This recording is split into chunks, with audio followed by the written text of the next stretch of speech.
We started talking about chapter 13, which is pretty much the rest of all of our organic functional groups, the rest of sort of the different types of organic ions that we need to talk about here.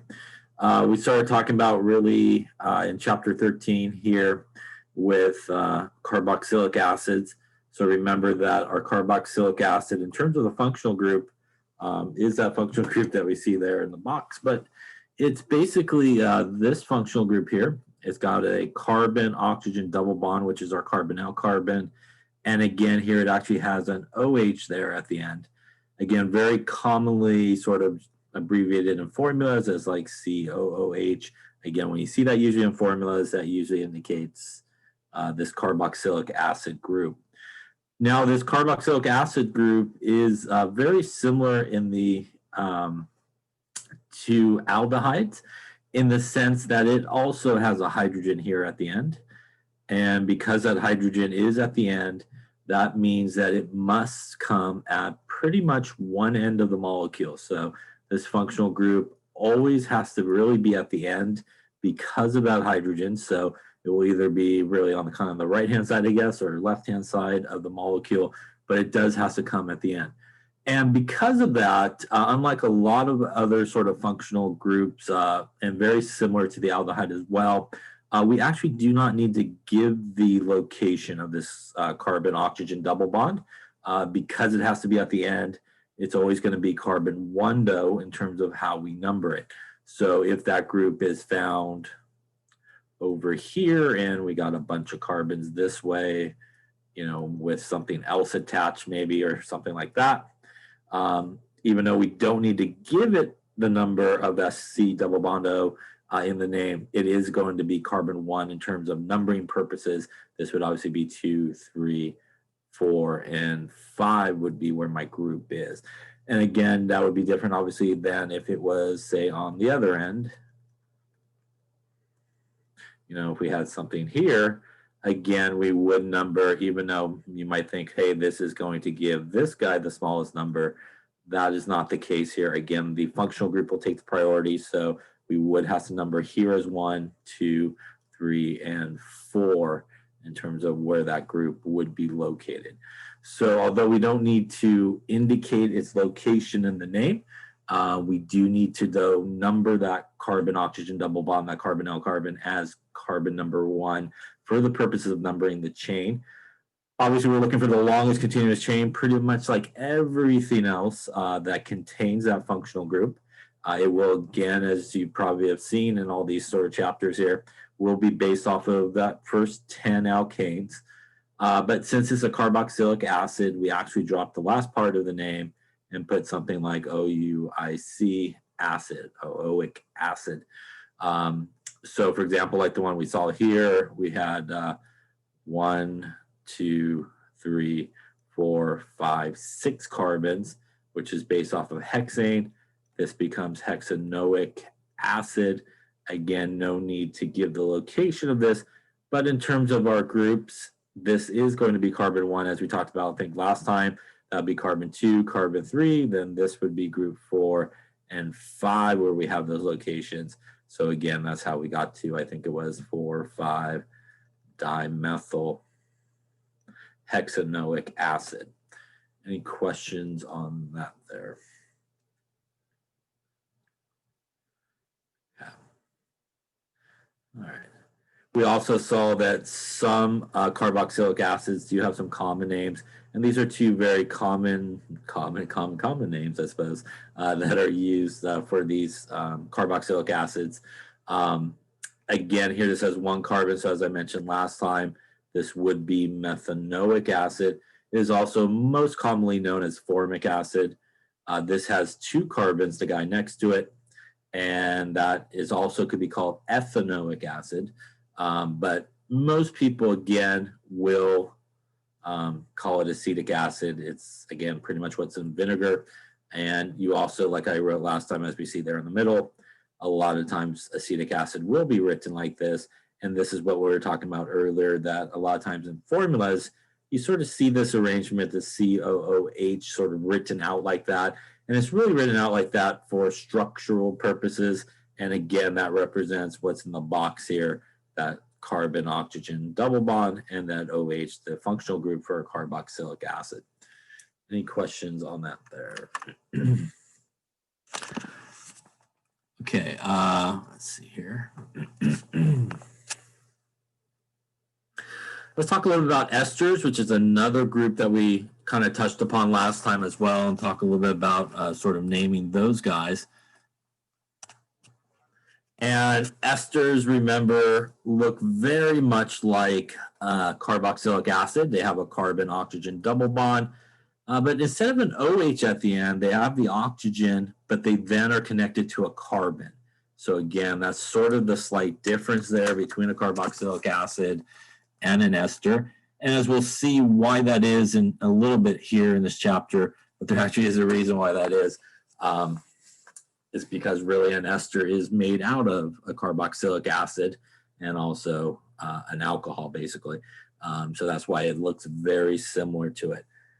So we sort of dropped the IC off of the carboxylic acid and we put O8.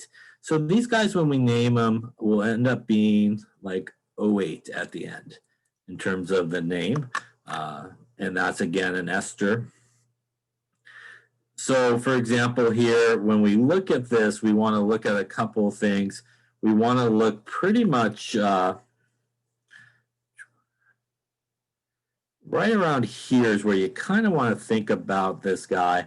And really, it's made up of a carboxylic acid. So it's really made up of this carboxylic acid, and it's made up of an alcohol, really.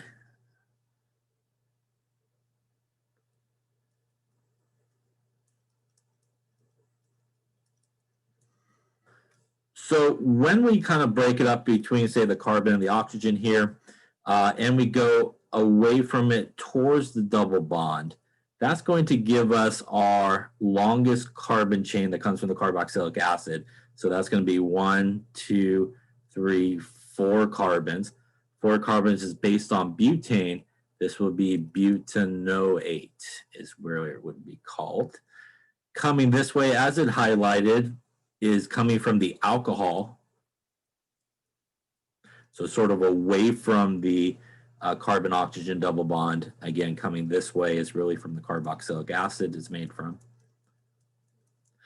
And we basically named this guy as a group. So we kind of think of that as a methyl group as it highlighted there. And that would give us our name of methyl butanoate here. If I could actually hit the right thing there. There we go. So we've got our methyl group there. And there's our butanoate, and there is our name, methyl butanoate. So again, really an ester is made up of a carboxylic acid and is made up really of an alcohol. And where you want to kind of break it apart is what I did. You want to kind of go where that carbon-oxygen bond is, the single bond next to it, the carbon-oxygen double bond, and then heading again towards the side where the carbon-oxygen double bond is really where the base of your name is going to come from. And again, that's the carboxylic acid part. Again, going to head really with O8 is a way to remember it, or 8 if you want to, but O8 from sort of the butane name, drop the E and put O8. And coming the other way, again, is going to be named really as a group, and that group is really just going to come from the alcohol part, and that's where the methyl part comes from. So methyl butanoate. Any questions on that name there?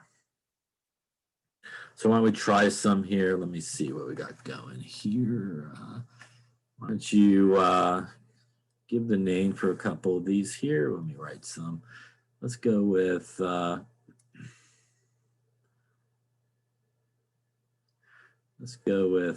this.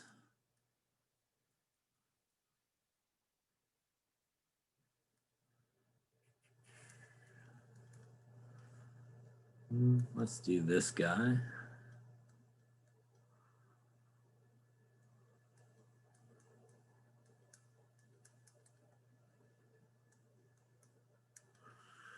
Let us, let's see.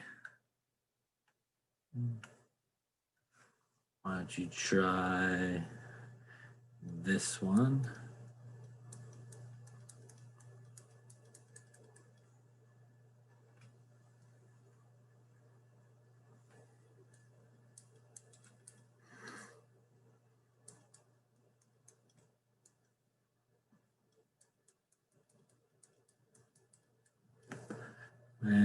why don't you do this one?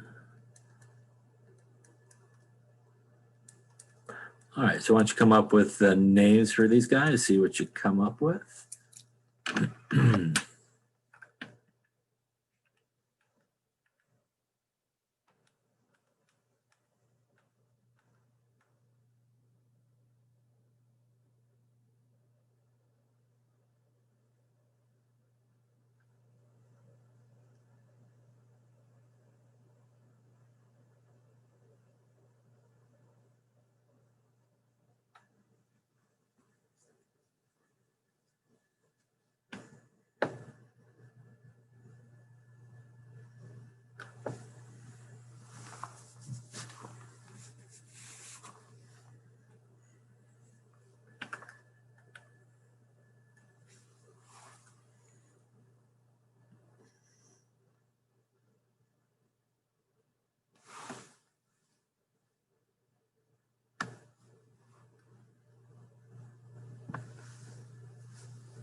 Okay, let's take a look here and see. So first off, right, like usual, you might want to make sure you recognize the functional group. So again, our functional group is right here.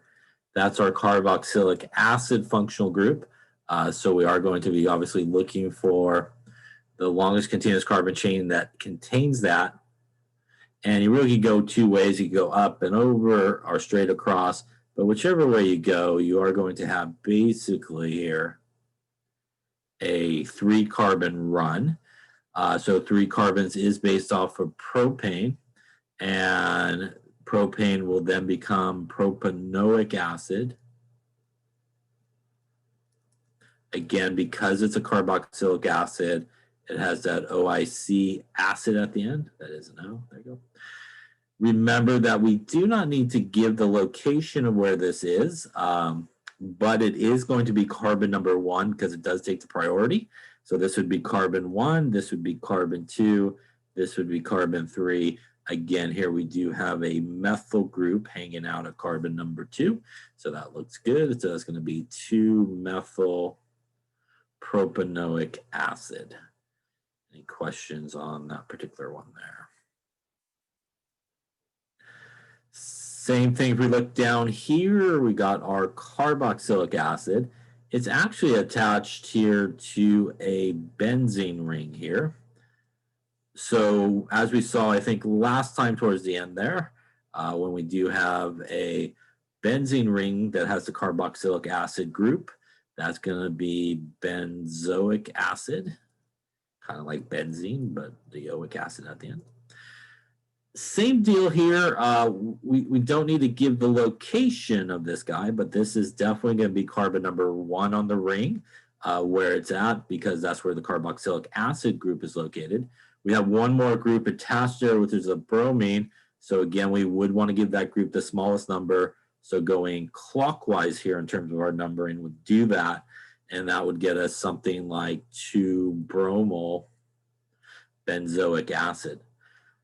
By the way, as a reminder, since we do have a benzene ring here, and this is technically a 1-2 positioning on the benzene ring, you could also do the ortho, right? Bromo benzoic acid.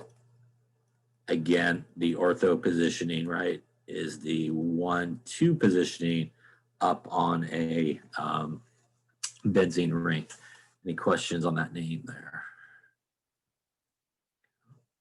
Coming down to our next ones here. Again, we want to look for our functional group, and it is actually right here, which is not a carboxylic acid. Again, we got our oxygen carbon double bond to the oxygen, but then we have a carbon instead of the hydrogen there.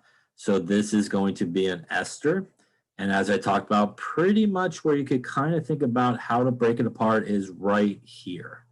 So again, we want to break it apart really between the carbon and the oxygen single bond. And the base of the name is going to come from the direction towards the carbon-oxygen double bond. And that is going to be 1 carbon, 2 carbons, 3 carbons, 4 carbons, and 5 carbons. So 5 carbons is really based off of pentane.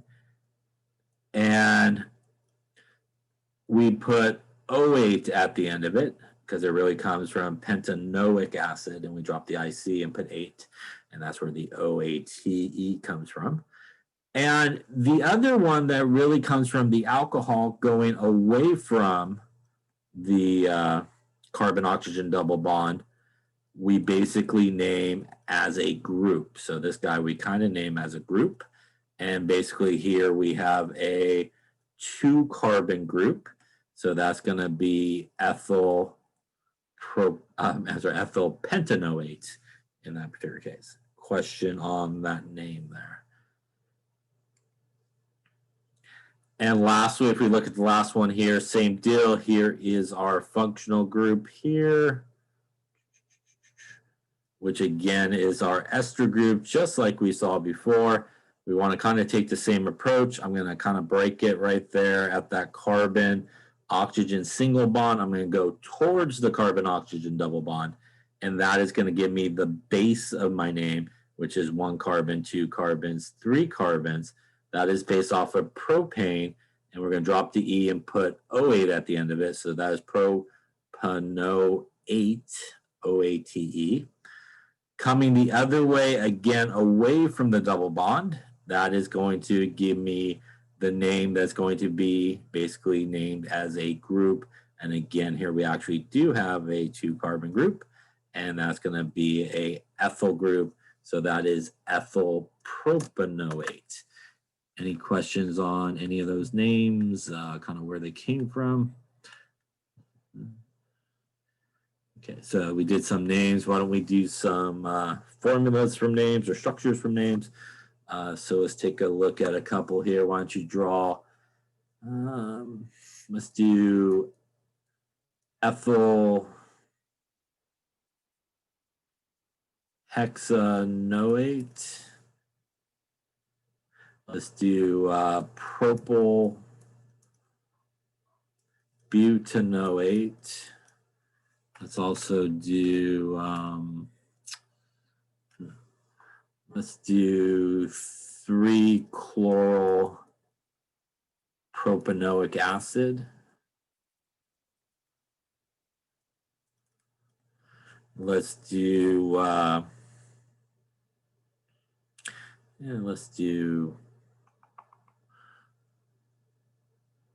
go with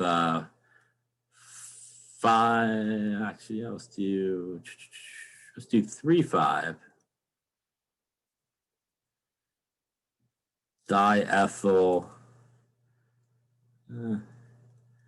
heptanoic acid. Just made this up. Let's hope for the best. All right, so why don't you draw the structures for those 4 there and see what we come up with.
Okay, so let's take a look and see. So just like we've been doing with pretty much all these chapters here, anything where you got to kind of draw it, we want to work backwards in the name. That's usually the best sort of approach. So when we do work backwards here in this name, we see O8. So that automatically tells us that we have a ester involved.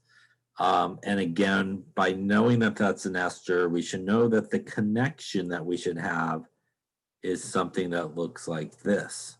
So again, that's sort of our connecting point in our ester. And we do know that kind of going away from the carbon-oxygen single bond towards the carbon-oxygen double bond, that is the main part of the name, which is this part. So that's going to be our hexane, basically. So we need 6 carbons there. So that is going to be 1, 2, so that's 3 total, 4, 5, and 6 carbons. And that takes care of, again, the back side here. So again, we should have 6 if I counted right. 1, 2, 3, 4, 5, 6. Now, going away from the carbon-oxygen double bond, on the other side of the oxygen is where we have our alcohol part, and really it's named as the group. So ethyl is a 2-carbon group, so that is CH2CH3. And much like everything else we've drawn, everybody else is going to be hydrogens, so we need a couple there, again, to give carbon to 4 bonds. Hydrogens there, 2 there, and 3 at the end. And now we have our ester there. Any questions on that one right there? We're going to kind of take the same approach here. So again, we see the O8, so we know that's the ester group. So again, that's probably a good place to sort of get your bearings. Obviously, I could put the carbon single bond going the other way as well. So, you know, you can go either way because you are drawing it. But here again, the butane part means that's 4 carbons. Again, we're going to go towards the carbon-oxygen double bond with that. So that is 1 carbon there already, 2, 3, and 4 carbons. That takes care of that part of it. Going towards the carbon single bond away from the double bond is where our alcohol or group part is, and that's propyl, which is 3 carbons. So CH2, CH2, I'll try to squeeze it in there, CH3 at the end. So CH3 at the end.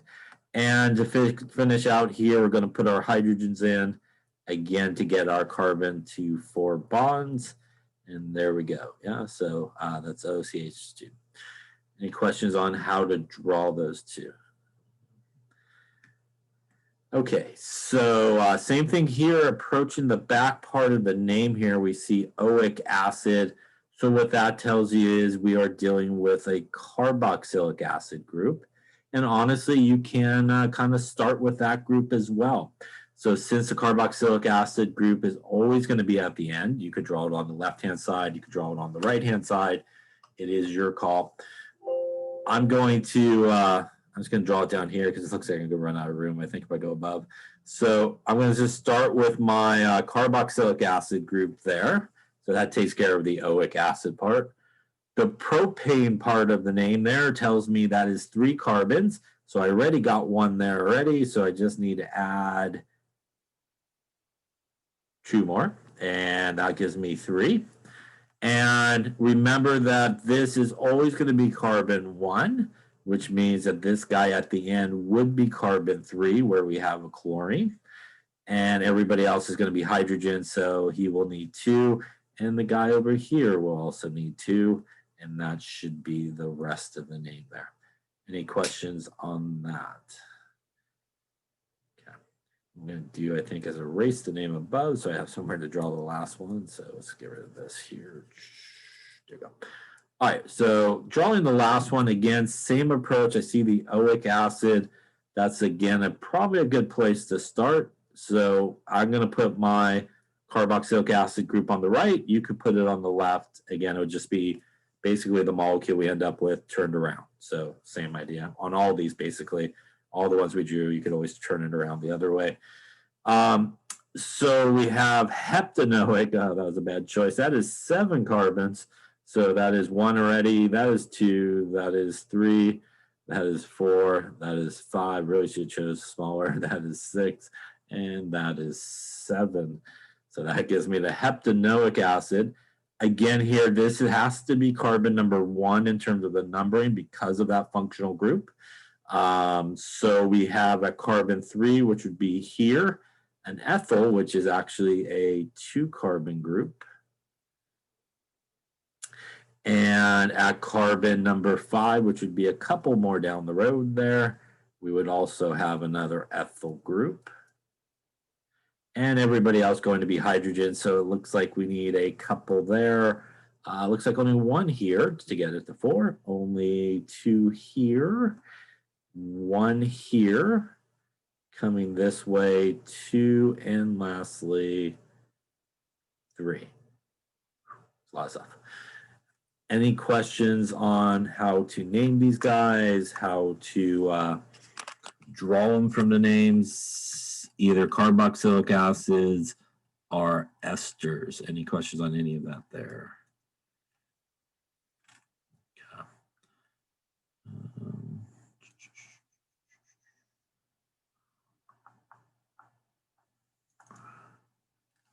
Okay. Then let us continue on, talk a little bit more about these guys and some of the reactions and stuff that they undergo. So let's talk about some of the physical properties of our carboxylic acids and our esters. Carboxylic acids and esters, they are polar compounds. And we have a couple of things happening here, but only carboxylic acids will undergo hydrogen bonding with themselves.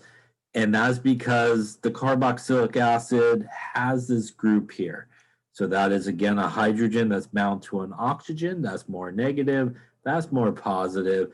It's able to hydrogen bond with itself. Not only can it hydrogen bond with itself in one place, like, say, an alcohol, but it actually can hydrogen bond in itself in two different places.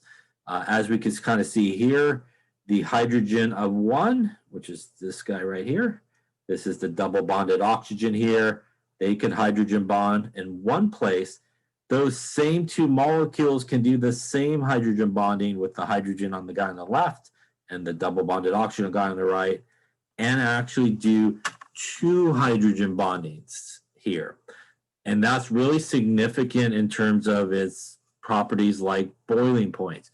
So if you remember, up until this point, alcohols has sort of been the champion there in terms of, excuse me, in terms of boiling points, because it has the ability to hydrogen bond with itself really in one location most of the time in terms of alcohols. But actually here are carboxylic acids. Each carboxylic acid actually can hydrogen bond twice. And that's going to make a really significantly strong bond between them. And that's going to translate in pretty high boiling points because of that. So up until this point, alcohols has really been the champ in terms of boiling points.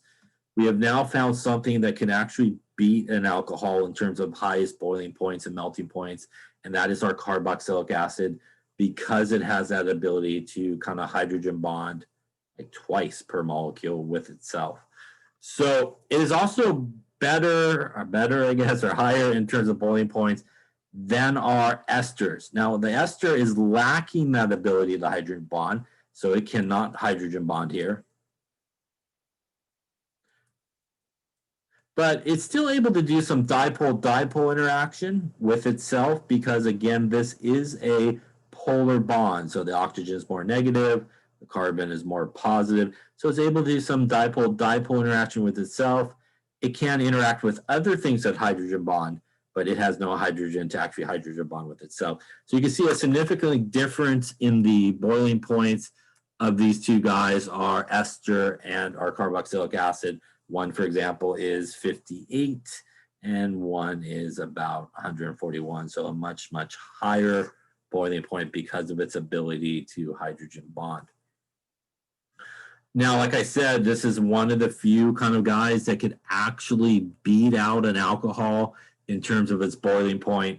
Alcohols beat out most things because of its ability to hydrogen bond, but it can't really beat out a carboxylic acid because of its unique property, I guess, of being able to sort of double hydrogen bond with itself, if you will. Again, the stronger you have those intermolecular forces, it takes a lot more energy to break them apart. A lot more energy to break them apart essentially equates to a much higher boiling point because you have to take a lot more energy in there to actually get them to break apart. And that's what we see in terms of boiling point. Any questions on that? So our alcohols would still be able to beat our esters in terms of boiling point because, again, our alcohol can hydrogen bond. Ester really can't hydrogen bond. So you kind of have your carboxylic acid, you got your alcohols, then your esters, and some of the other ones that we talked about, aldehydes, ketones. And obviously at the very end of the spectrum in terms of lowest boiling point is like our alkanes or hydrocarbons that are just carbons and hydrogens, again, because they essentially have the ability to kind of only do dispersion forces. So hopefully you can kind of be seeing the direct relationship between boiling point and melting points in terms of higher or lower based on the type of intermolecular forces. So when you got things that are using dispersion, which is very weak type intermolecular force, versus something that's doing dipole, which is a little bit stronger, to something that is hydrogen bonding, which is the strongest, we see the differences in terms of our boiling points. Again, something like alkanes, which is all carbons and hydrogens. Here, you know, we got some of our just, you know, aldehydes, you know, ketones, those kind of guys. And then we get into our alcohols and our carboxylic acids, again, able to hydrogen bond. So again, we see the strength of the intermolecular force increase, and we see the relationship between boiling point and melting point increase as well. Any questions on that there? So some interesting carboxylic acids, some of which we kind of saw a little bit earlier there. Formic acid is sort of responsible for the sting for some types of ants. Acetic acid is basically vinegar. So, you know, we probably had vinegar before. And that is our common names for those two guys. Again, our sort of more formal names, this would be methanoic acid. This would be ethanoic acid. When we talk about some skincare products, some are referred to as being alpha hydroxy acids. That's a very fancy name, but really what it means is when we find the carbon-oxygen double bond, this carbonyl carbon right here, this guy, the carbon that is right next to it is what is referred to as an alpha carbon. So this guy is what is referred to as an alpha carbon. Alpha hydroxy means there's a hydroxyl group there. So that's basically what that means. So we have this hydroxyl group that is next to the carbonyl carbon. Again, basically your carbon, you have your next one is your alpha, the next one is like your beta and so forth, kind of going that way, again, away from it. Some pain relievers also have these carboxylic acid groups. This aspirin is also known as salicylic acid. As you can see, again, that's our carboxyl group there, our carboxylic acid group. Again, here as well, we have our carboxylic acid group here with something like ibuprofen. Those are obviously anti-inflammatory type of drugs. We obviously take these, oops, come here, anti-inflammatory drugs because they do basically block the synthesis of what's known as prostaglandins. You know, if you hammer your thumb or something, you know, with a hammer, it starts to hurt. We basically take aspirin or something like that, and it sort of blocks this process of forming these guys. These are really our pain sort of responses in our body, and that's what they sort of do as an effort to obviously stop the pain.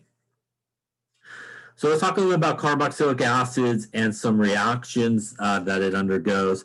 Since it is known as a carboxylic acid, it can definitely behave like an acid. So just like what we talked about in chapter 8, I think it was, an acid is also a proton donor. And again, what makes it sort of the acid part is the OH group here on the carboxylic acid. And the H that comes off is actually that one right there. So that bond, it pretty much gets broken. That H plus travels over here. That is donating an H plus, and that is your classic Bronsted-Lowry definition of an acid. So remember, an acid is something that will donate an H plus. In this case, water would be acting as the base, right? A base is something that will accept an H plus.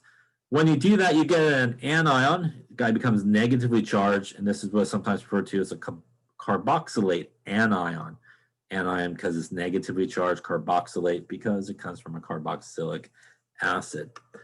A lot of these guys, which are sometimes referred to as oxyacids, a lot of them are weak acids. So something like acetic acid, which is in vinegar, again, really looks like this, which is ethanoic acid. And again, this is a weak acid, and it is this H that would come off when acetic acid would sort of donate its hydrogen. And that's what we see here, again, with the reaction of sodium hydroxide. This is really what we talked about when we talked about acids and bases. This is an acid, this is a base, and we basically make a salt, which is sodium acetate and water. So that's basically the same reaction that we saw in chapter 8 when we talked about acids and bases. And it's sort of the same deal. How we get the water is the H from the acid, OH from the base, gives us our water. And then the salt is made from the sodium coming over with this guy, which is now negative, to make sodium acetate. And again, this would be our carboxylate anion here, which is the acetate anion. And again, our sodium there, really just to balance out the charge. So one type of reaction that occurs with carboxylic acids is just a basic acid-base reaction that occurs. Again, they really are just acids, so they do pretty much what normal acids would do. The salt of carboxylic acid is formed by that acid-base reaction. These guys are water soluble because it really is a salt at this point. It's really a positive guy, negative guy, so it works really well with water. And that's really the attraction of water, which again is negative on one side, positive on the other. So when you got this negative ion that pops in there, kind of what we talked about, how things sort of dissolve, the positive side of water would surround it. And just like the negative side of water, which is the oxygen, would surround the sodium. So again, pretty soluble in water. We don't really see it too much. Carboxylic acids are really soluble in water as well because they can hydrogen bond, right? So they interact really well. Now, soap, for example, as we will see in a little later chapter as well, soap is a long chain, really, sort of carboxylic acid. Really, the salt of a carboxylic acid is really what it makes a soap molecule. It is made by what is sometimes referred to as the base hydrolysis here of a base hydrolysis of a carboxylic acid. So that reaction that we just saw right here, I think I went past it here. So this is our sodium hydroxide here. And this reaction here creates this guy, which is our salt. And this is essentially what soap is. So when we look at something like soap, it essentially has two parts. It has a nonpolar part. And the nonpolar part is the part of the carboxylic acid, which is just that long chain of carbons. So I won't draw all the hydrogens, but all those carbons and hydrogens down this way, those are all nonpolar. The front part of it, I'll kind of do an exaggeration over here. The front part of it, which basically is this part, is the polar part of soap. And again, that's really where our carboxylic acid group started. It lost the hydrogen in that reaction. And this is basically what soap does. Soap works really well because most dirt is nonpolar. So that works really well for the tail part of soap. So if you just kind of do a line structure, or just some squiggles, the nonpolar part of soap, which is this really bad line structure, which should represent the carbons and hydrogens, that part will basically surround the dirt, and it will mix really well because nonpolar dirt and nonpolar part of soap will make them mix really well. And it kind of traps the dirt in there. And on the outside with my badly drawn part is the head of soap. And the head of soap is polar.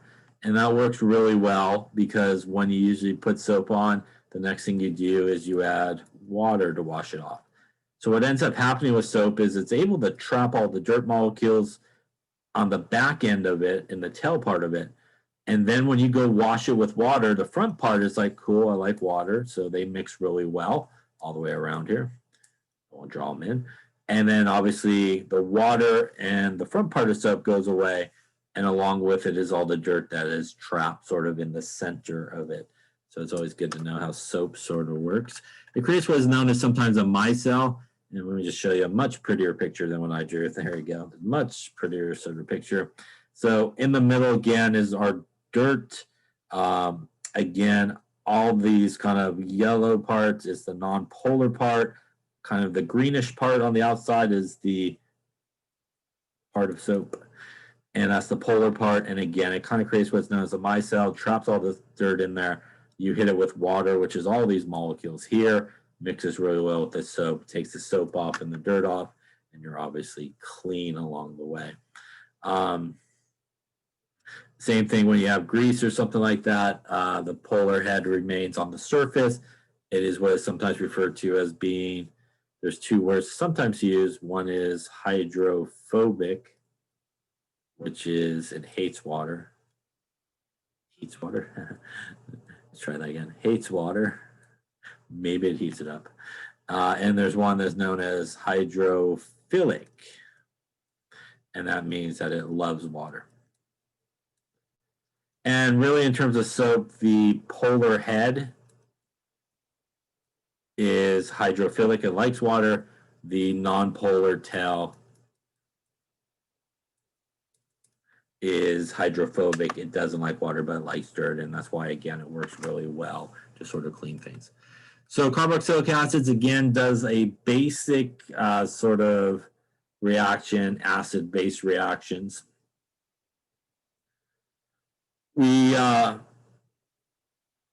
They also undergo sort of substitution reactions, as we'll see in just a second. Again, here, if we have our carboxylic acid or we have our ester, we can replace that guy with what is coming in here. So this guy here, whatever this may be, OH, something like that, like in water, it will come in and basically replace the Z in this particular case. So here again, this part of it will come in and replace this part, and we will form water here. And that's how we do get esters. This is what is known as an esterification reaction. And an esterification reaction is basically a reaction of a carboxylic acid with an alcohol. And that's how we actually make an ester. So again, in terms of an ester, this esterification reaction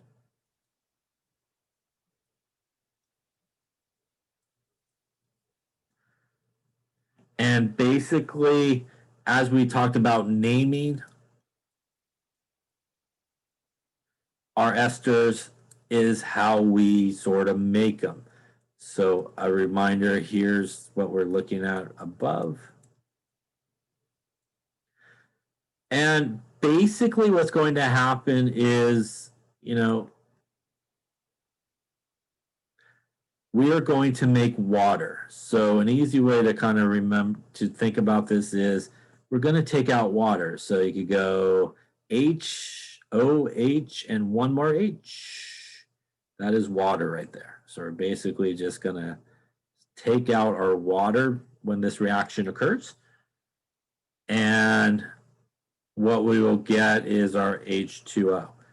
Now, once I take out water, what's essentially going to happen is those two things are just going to squish together. Absolutely nothing changes other than taking out the water. So the best thing to do is after you sort of identify your water here, start on the left and just draw it to the right. So I'm going to run out of room, so I'm going to draw it above. So starting on the left-hand side there, I have CH3. I have a carbon-oxygen double bond. I have then taken out the water here. So that's gone, which means I'm going to pick back up right there. And that is our ester connection there. That's the carbon-oxygen double bond with the oxygen. And continuing on to the right there, I'm just going to put in everything else that I need.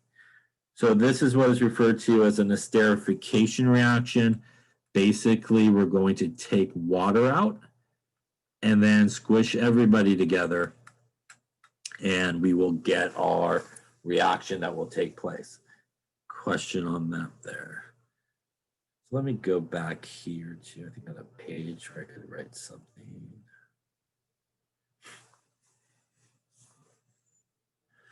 Where was I? Here it is, I think. Okay, so why don't you try to draw some of these products here? So let's say we had,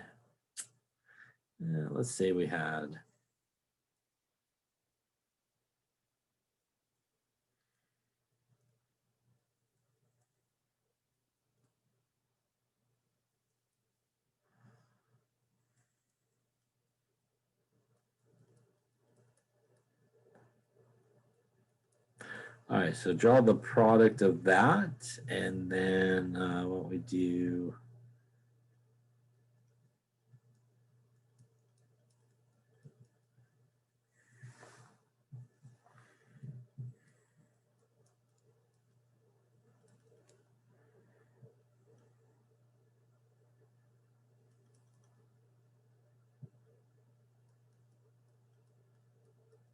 And why don't you draw the product of that guy?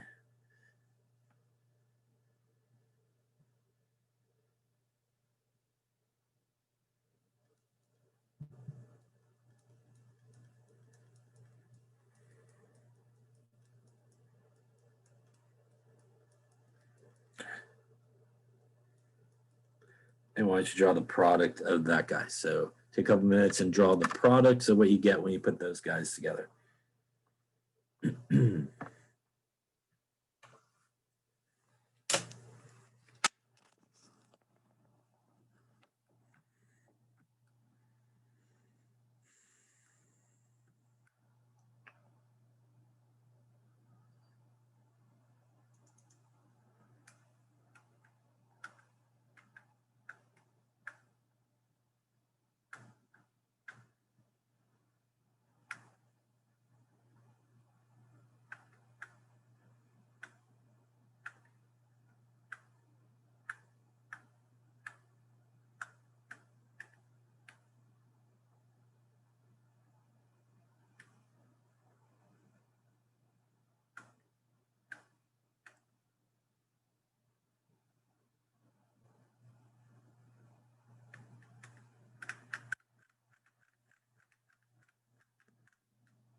Okay, so let's take a look. So again, it's sometimes important to sort of understand or know, kind of what you get when you kind of put two things together.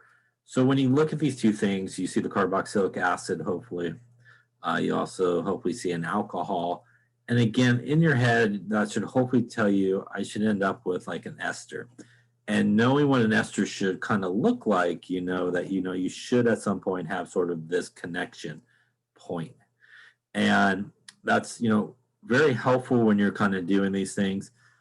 So we do know that basically the only thing that's going to happen is we're going to remove water and then basically just kind of shove everybody together. Now, sometimes it's easier if things are sort of arranged in a way that we could kind of maybe easier sort of see that connection. So usually when these guys come together, it's really the OH parts that really kind of come together, and that's where we lose our water. So, sometimes it might be helpful to go, all right, I don't really like the way this is maybe drawn here. So that's 3 carbons, right? So maybe I should just redraw it so I can maybe see it a little better and know, okay, so, I'm going to draw it like this so that, now I could really see probably what I'm going to kind of take out, what's going to be left over when it's all said and done. Again, we're simply going to take water out. So you can take the OH from the carboxylic acid, and by flipping it around, we could just take that H out there from the alcohol. At this point, we pretty much have it set up the way we need it. We got water that's going to come out. And then literally, we just want to start on the left-hand side and draw everything going this way. So nothing weird's going to happen. Nothing funky is going to happen. It's not going to make like a ring or anything like that. We're just going to simply copy everything we got going on there. Hopefully I didn't screw that up. So that's 1, 2, 3, 4, 5 carbons coming this way. Again, obviously, we have taken this part out. So we're going to pick back up at our oxygen, which again is the connection part here that we already know we should have.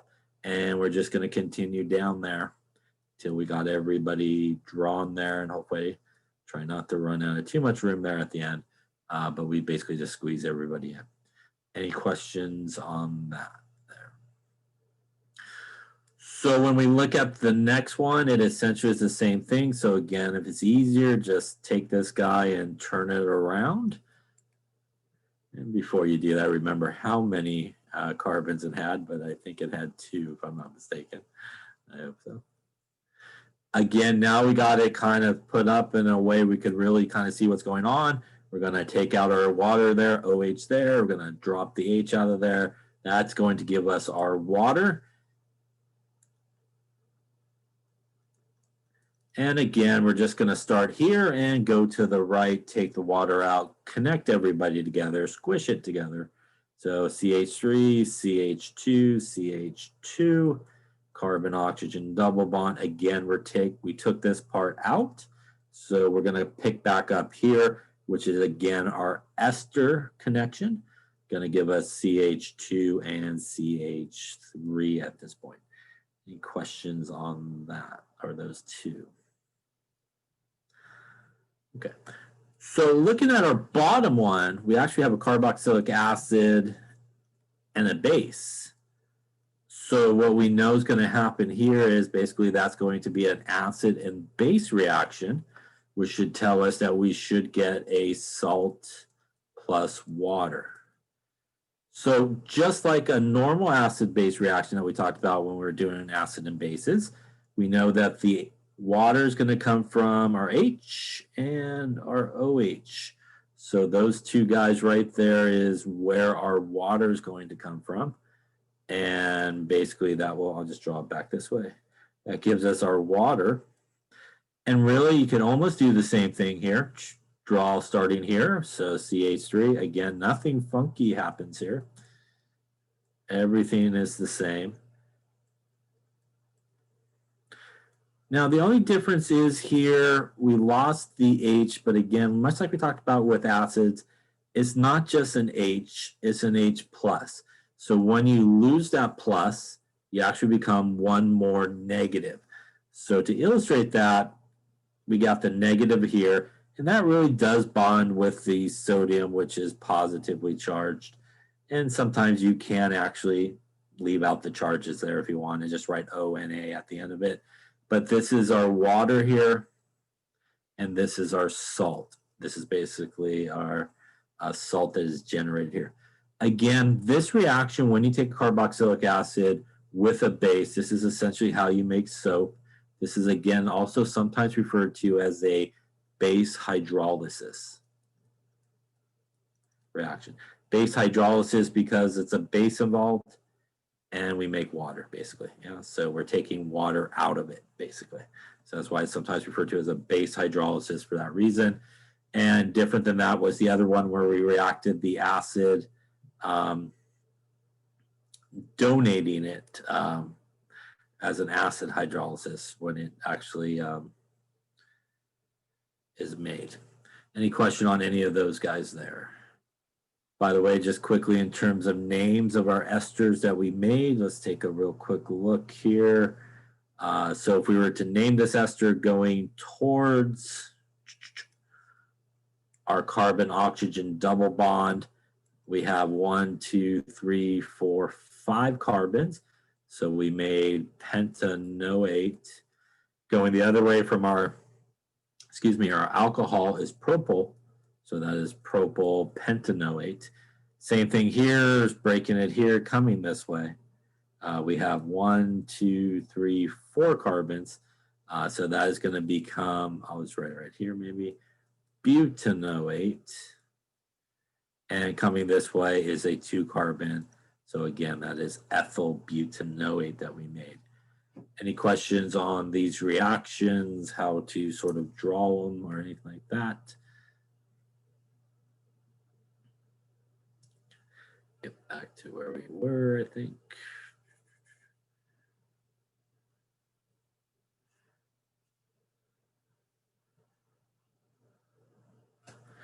Also, while we're talking about our carboxylic acid as well, before we kind of move on, we have obviously talked about it when we talked about alcohols as to sort of how we get to a carboxylic acid.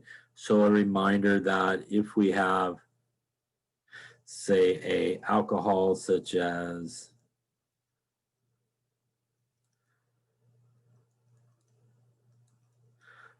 this, which is 1, 2, so this is ethanol, which is a primary alcohol.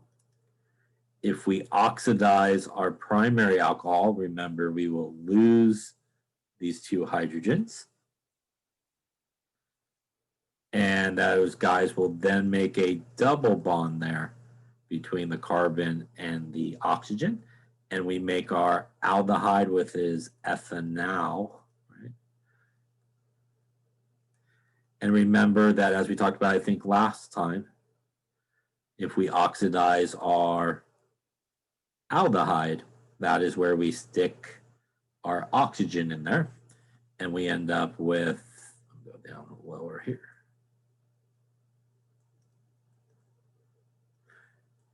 Ethanoic acid, which is our carboxylic acid. So remember that basically we get to a carboxylic acid or make a carboxylic acid through the oxidation of a primary alcohol to an aldehyde, followed by the further oxidation of a aldehyde to a carboxylic acid. Any questions on that there? Any questions on carboxylic acids, esters, esterification reactions? Also in terms of esters, a lot of esters do have odors, I guess is the way of putting that. They're responsible for a lot of common sort of smells that we commonly see.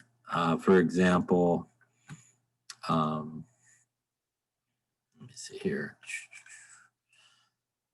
Some of these guys are responsible for like, what we see in pears, bananas type smells, wintergreen, that type of smells.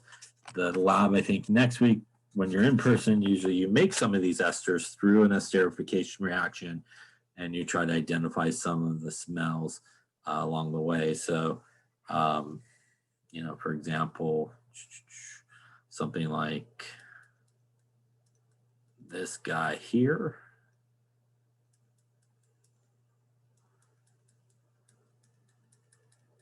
This is sort of the ester responsible for sort of the fragrance of pears. Pears, spelling bad today. And again, this would be 2 carbons with his ethanoate, and here, so this would be propyl ethanoate, kind of responsible for like the pears type smell. Orange is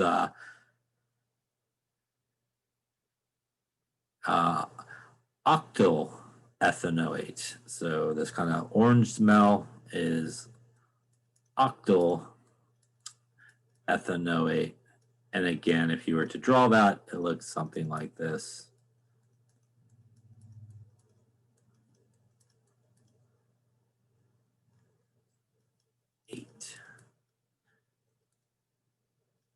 So this guy is, again, sort of responsible for oranges and sort of the fragrance that we associate with that. So a lot of esters are responsible for a lot of fragrances that we see, pineapples, you know, things of that nature as well.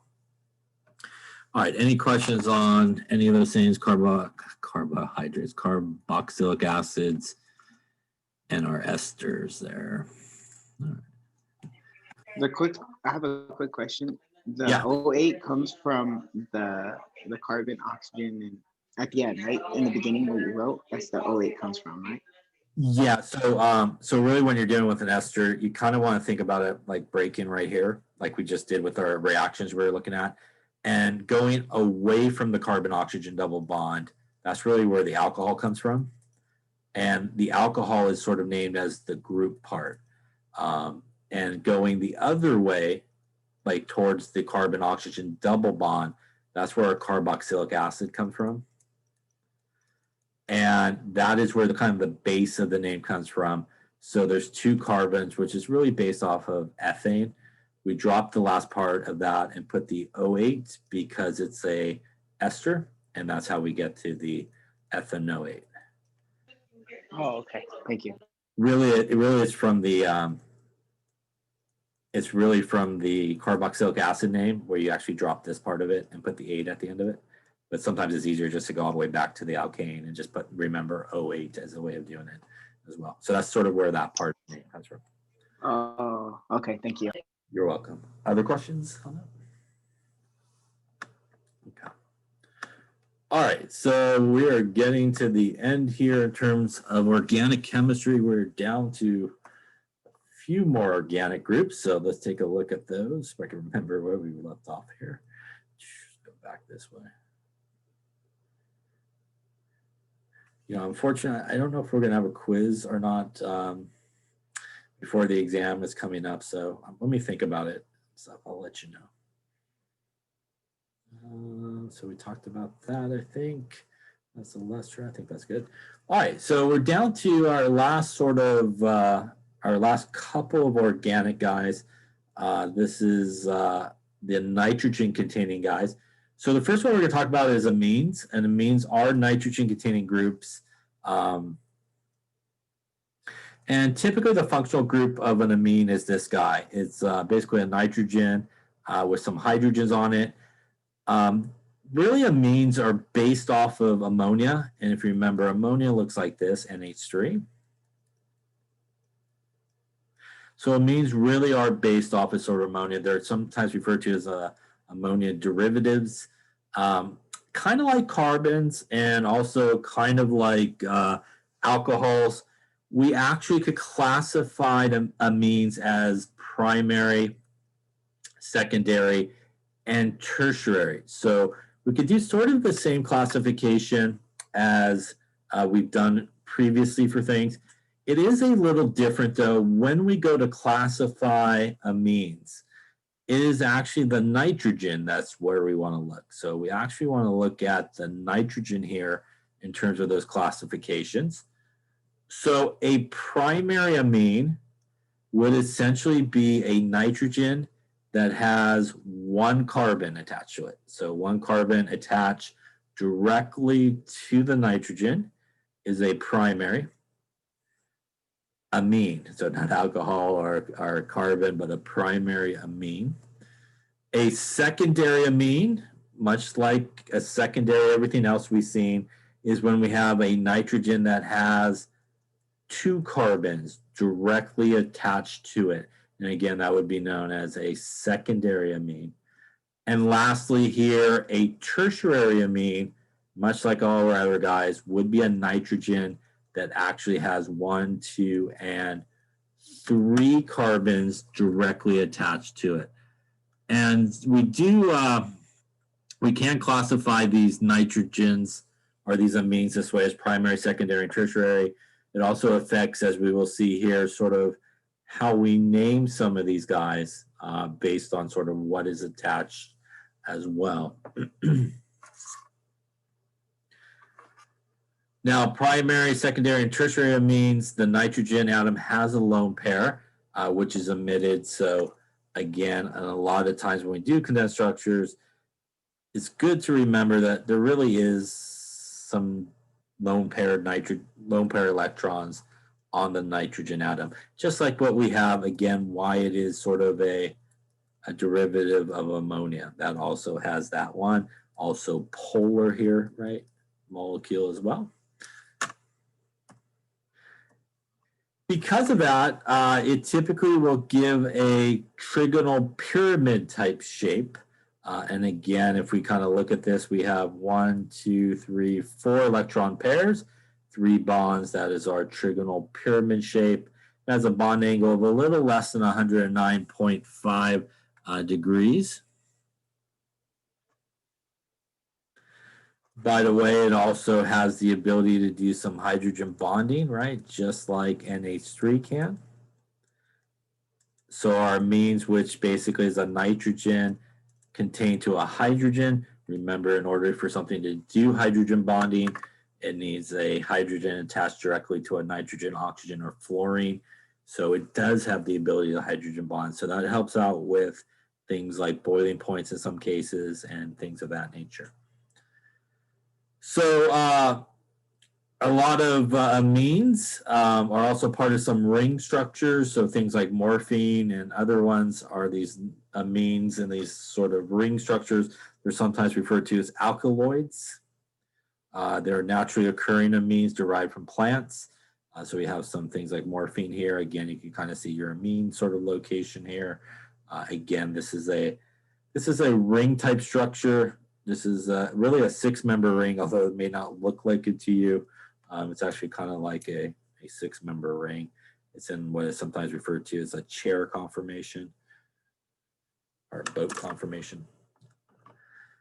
So how do we name these? And it is sort of dependent on sort of is it primary, secondary, or tertiary.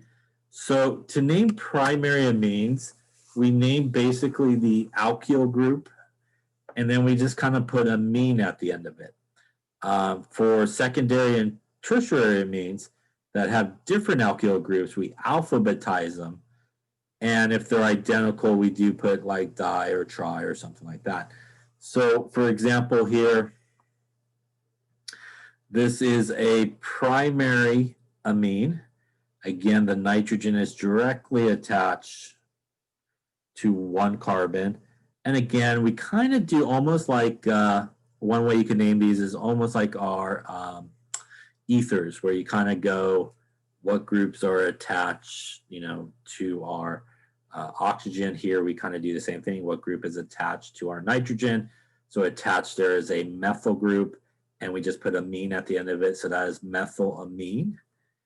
This guy is a nitrogen that has 1 carbon attached, 2 carbons attached, and 3 carbons attached. This is a tertiary amine because of that. And all these guys that are attached are ethyl groups, 1 ethyl group, 2 ethyl groups, 3 ethyl groups. So this is triethylamine because of that. This is a nitrogen that has 1 carbon attached and 2 carbons attached. This is a secondary amine. And here we have 2 different groups attached to it. So on one side we have an ethyl group. On the other side we have a 3 carbon group. which is a propyl group, and alphabetical order here, ethyl, propyl, and again, just put amine at the end of it is a way you can sort of name these guys. Any questions on that? So kind of similar to ethers, kind of instead of finding the oxygen, find the nitrogen, figure out what groups are attached to the nitrogen. And again, if they are different, alphabetical order. If they're the same but multiple ones, we'd use our prefix. And obviously, if it's just a primary, just the one name of the group, and then put amine at the end of it. So here, right, if we look at this, again, this nitrogen is directly attached to one carbon. This is actually a primary amine. And in this particular case, we would count what we got, 1, 2, 3, 4, and 5, and that's going to give us a pentyl group based off of pentane, and we're just going to put amine at the end of it. This nitrogen, again, 1 carbon attached to it, 2 carbons attached. This is a secondary amine. Group to the right there is an ethyl group. Group to the left is a methyl group. Here we're going to go alphabetical order, ethyl, methyl, and amine at the end of it there. Any questions on those two names? So this is one way that you can name it. There's also another way that we sometimes will name these guys, and sometimes we will name these groups using not numbers, but we use something like N. So for example, if we look at these guys here, this is a benzene ring with an NH2 group. So if you remember when we talked about benzene, this is one of those sort of historical names, and that is what is referred to as aniline, which is a very common name, still sort of used today, aniline. This right here is N-ethyl aniline, and what we have here is aniline, which is the big part here. Attached to this guy is an ethyl group. So that is where the ethyl aniline comes from. Now you may be wondering, like, what's the deal with the N? The N is used when the group in an amine or an amide, as we'll see a little bit later, where the group is actually attached directly to the nitrogen. So when we have groups attached to carbons, we use numbers. But when we have groups attached to nitrogens, we use N. So that's what the N means here. It means that this ethyl group is not attached to a carbon. It's actually attached to the nitrogen here. So that's, again, where that sort of N comes from. This, again, is aniline. If we kind of take this part of it, and this is 1 and 2. Monday's lecture is up already, I believe. So it should be up there. I'll double check, but it should be up, I believe. So this is 1 and 2, and that is the ortho positioning. And that is why it's called ortho ethyl aniline in this case. So in terms of this, so let's take a look at this right here. Another way that you could kind of name these guys where you'll sometimes sort of see that N sort of used is in a guy like this that we see here. So in this guy right here that we see, hang on one sec here.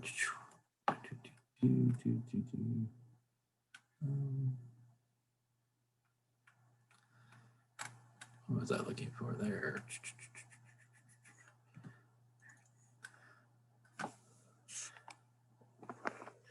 So for example, another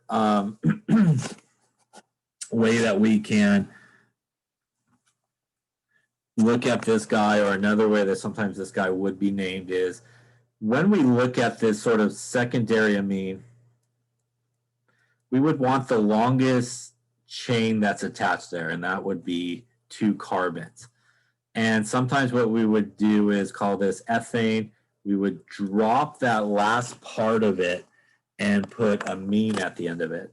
So this would be ethane amine for the longest carbon chain attached to the nitrogen. On the other side is a methyl group, and again, it's not attached to a carbon, but it is attached to the nitrogen. So this would be sometimes referred to as N-methyl ethane amine. So again, that is another alternative way that you sometimes see these guys named in this case. Again, we sometimes will use that N to indicate where the group is attached. That is attached to the nitrogen and not attached to the carbon. And just really quick, did we have a tertiary one? Okay. For example, this particular one, longest carbon chain would be ethane. So this guy also would sometimes be called ethane amine. And then you actually have 2 ethyl groups there. So you would sometimes see a name N, N diethyl ethane amine. Just like you would do like 3, 3 if they were both on the same carbon. N, N means that both of these groups are on the nitrogen here. So that's another very common way that sometimes amines are named. But for us, you could do, like we talked about previously, you could do this sort of nomenclature of it, and it's perfectly fine. It's probably easier, but I just wanted to point that out because sometimes you will still kind of see some of these sort of names being used like that. All right, we will stop there today since we're towards the end. We are, believe it or not, pretty much done with organic and chapter 13 that would be. So as we talked about last time, we're going to move the exam from, I think it was originally scheduled on next Wednesday. We're moving it to the following Monday. And then that means the final will be 2 weeks, believe it or not. 2 weeks from next Wednesday will be our final. So next week we will finish up the last part of this, which is amides, the last organic guy. And then we will go on to our final 3 chapters, which is carbohydrates, proteins, and lipids, I think. All right. In terms of the quiz, I'm not sure yet. If I do decide to give a quiz, I obviously would put an announcement, and we don't have a lot of time, so it would obviously be sometime next week. Let me think about what I might want to do on that, if anything, and stuff like that. Any questions on any of that stuff? Just quick question with ether. Yeah. Because you said that we can name it for like this one as the N-methyl ethane amine. So for example, if we have the ether, could we name it like for example ethyl methyl ether? Yeah, so that's the way we talked about naming ethers, where you go to the oxygen. So like on the ether, we had something like this, I think. So the way we talked about formally naming ethers is actually the common way of naming it, which is we have a methyl group and an ethyl group, and it would be ethyl methyl ether. So that's the way we named it. The proper way of naming those, as we talked about just a bit, would be a methoxyethane, which is what this guy's actual would actually be its right name, methoxyhexane. But we did the common way, and that's the way you can name ethers, which is, again, ethyl methyl ether. And that's really what we're looking at here with our amines as well. It's kind of like a common name, our common way of naming it, which is, again, is just basically putting the groups in alphabetical order and putting amine at the end. Other questions?